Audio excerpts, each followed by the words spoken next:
What's up everyone, welcome back to my channel, and today let's talk about a Netflix series because why not? Ginny and Georgia is a new Netflix dramedy that stars Brianne Howie and Antonia Gentry as mother-daughter duo Georgia and Jeannie Miller, who moved from Texas to the town of Wellsbury along with Georgia's son, Jeannie's little brother Austin, after the death of Georgia's husband Kenny.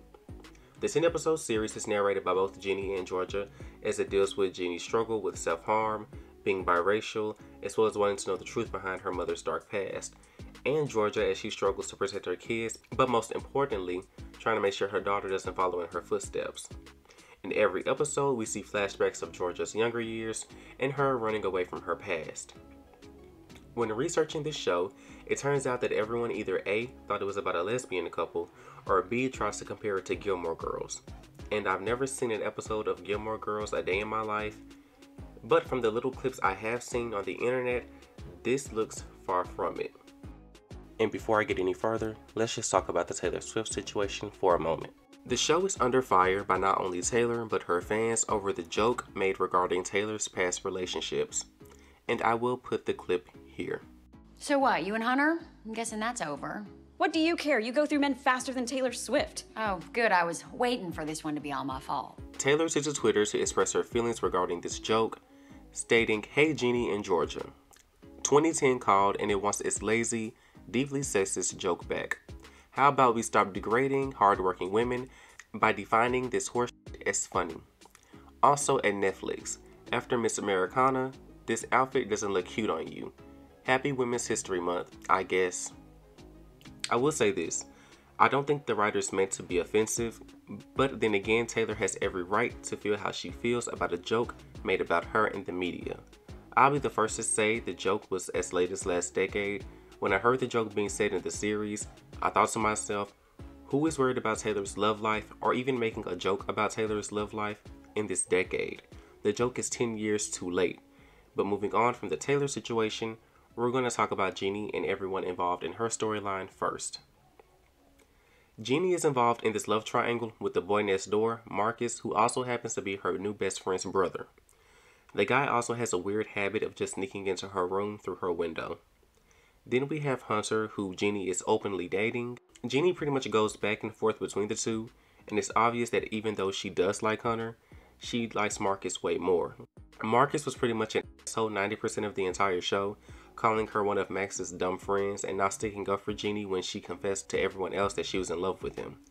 Later on in the season, Ginny's friend and Marcus's sister, Max, finds out that Ginny has been secretly hooking up with her brother, and I will say Max has every right to be mad at Ginny and Marcus for lying to her and sneaking around behind her back, but she doesn't have a right to be mad that Ginny and Marcus have feelings for each other and wants to be together. I never understood the whole "my friends can't date my sibling" thing.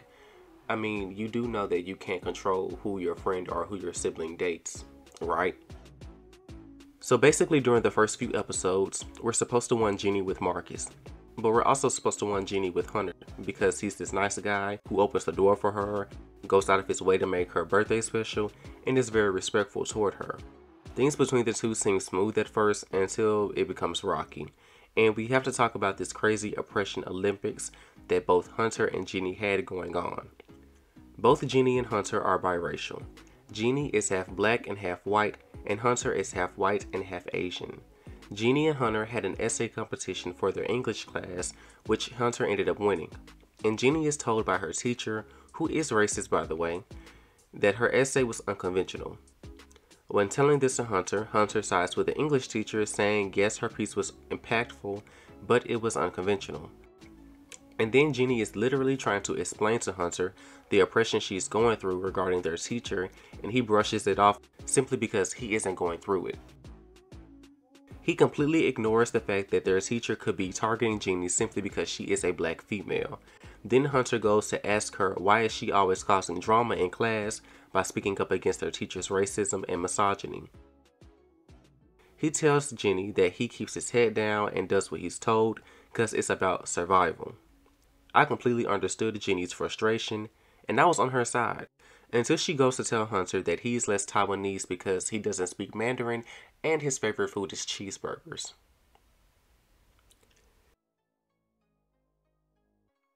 And this sets Hunter off, and he tells Ginny that she's less black because she can't twerk and her poem could have used better bars.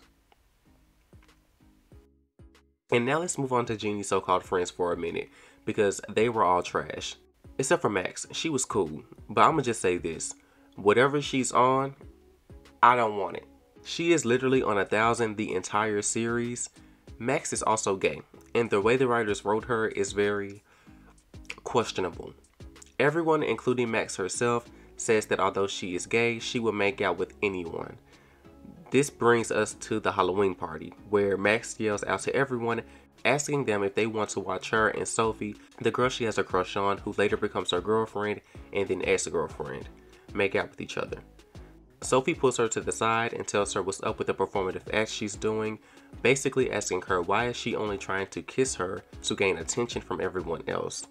Sophie then tells Max that kissing her is a big deal to her because she has feelings for her, and she begins to question if Max actually likes her or if she only wants to kiss her for attention. And then there's the other two girls in Mang.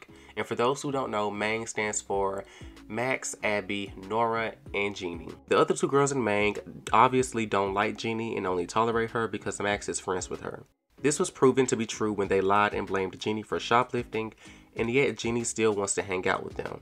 There was also this scene where Abby got mad at them because they weren't around enough when her parents revealed their divorce, and Ginny told her she wasn't the only one going through something, so Abby decides to get up and slap Ginny across the face. And there's this silence for like a good 10 seconds until both Max and Abby slap themselves out of shock, and they all just laugh. And I'm like, Ginny, you can laugh after you slap her back. I just don't understand why Ginny was so desperate to have their friendship when they had no problem turning their backs on her. It's also assumed that Ginny is the only black person that lives in Wellsbury until she meets Biracial. Biracial is a black student at Ginny's school who tries to befriend Ginny in episode 2 by inviting Ginny to try out for field hockey and do other school activities. For some odd reason, Ginny brushes her off as if she doesn't want anything to do with her, which came off as very weird because at the beginning of the same episode, she says something along the lines of being too white for the black kids and not being white enough for the white kids. So here we have Biracial, who is trying to be friends with her, but Ginny is too wrapped up in trying to be accepted by her white and Asian friends to the point where she resorts to shoplifting, stealing her mother's liquor, and sneaking out of the house.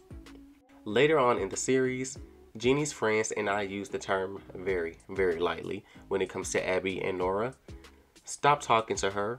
Biracial tells Ginny in the girls' bathroom that she wanted to look after her and be her friend because she knows how hard it is being black in Wellsbury. And Ginny decides to have lunch with Biracial and her friends because Ginny's friends won't allow her to sit with them. And it raises the question, why didn't Ginny want to hang out with the black kids at school to begin with? Especially since her non-black friends were so cringe and said a lot of suspect things. So Ginny, which one of your parents is white? My mom. Oh yeah, that makes sense. I'm gonna marry a black man so I can have adorable little mixed babies. This line was probably placed in the series because this is probably the response mixed people get when they live in a predominantly white town. Here we have Sam, who asks as if she never met a biracial person or seen a biracial person a day in her life, to the point where she awkwardly blurts out and asks Ginny which one of her parents is white and that she wants to marry a black man just to have adorable mixed babies. Ginny and Nora both seem to be put off by her comment as Ginny gives her the side eye, thinking to herself, did she really just say that? And Nora rolls her eyes trying to change the subject. The thing about this line is that this could have been a way for Ginny to circle back to later in the episode, because we all know that Ginny has no problem with calling out issues like racism or misogyny, as we see her call her English teacher out in the first episode. Instead of saying anything due to her wanting to fit in with them, Ginny stays silent, looking obviously uncomfortable. Now let's talk about Georgia, who never went without having a glass of wine in her hand for a single scene. I must say, Georgia was the best character on the show. When you look at the trailer, you would assume Georgia would be an I'm not a regular mom, I'm a cool mom type. But she wasn't that at all. Of course, she wanted to instill in her kids that they can talk to her about anything, and she didn't mind bending the rules here and there. For the most part, she was a parent before anything else who had no problem with setting rules and boundaries like any other parent would.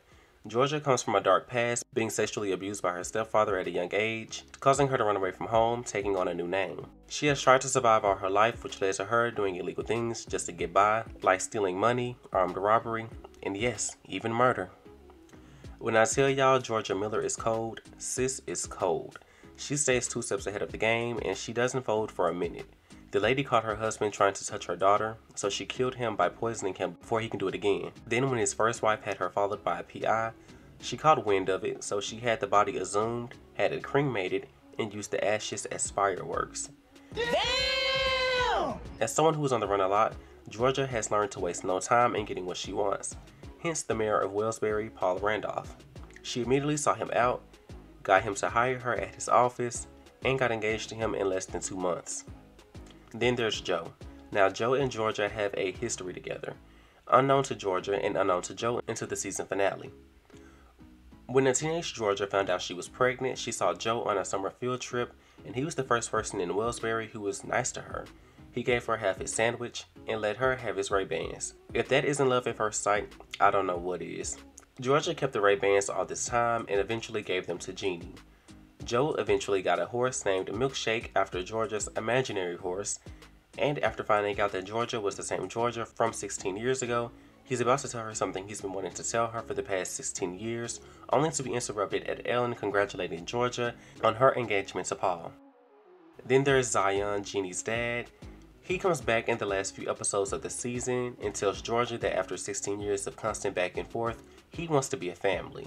This puts Georgia in a complicated situation because she is now in a relationship with Paul. After seeing how happy Georgia is in Wellsbury, Zion once again takes off. I do have to say, I loved Zion's relationship with Austin. Austin isn't Zion's son, but when he comes back to town, he has no problem with hanging out with him, building forts, and treating him like his own, which I thought was great to see. In the finale, Ginny and Austin both run away, leaving Wellsbury to go wherever a 16-year-old and 9-year-old can go with little to no money. Although the show had a few cringe moments and a few unlikable characters, believe it or not, I would tune in to see season 2. Mostly to see how Georgia will react knowing Joe is the same Joe from 16 years ago, as well as if Georgia will find out Ginny is harming herself and actually give her help for it. It does leave you with questions. Where exactly are Ginny and Austin going? Are they going off to live with Zion? Also, if Ginny does return to Wellsbury, is she going to get a better group of friends? So I want to know something from you guys. Did you like the series? Will you be tuning in for season 2 if it's picked up? What are some things in season 2 that you want to see as an improvement? Don't forget to leave a comment down below. If you like this video, give it a thumbs up, share, and subscribe.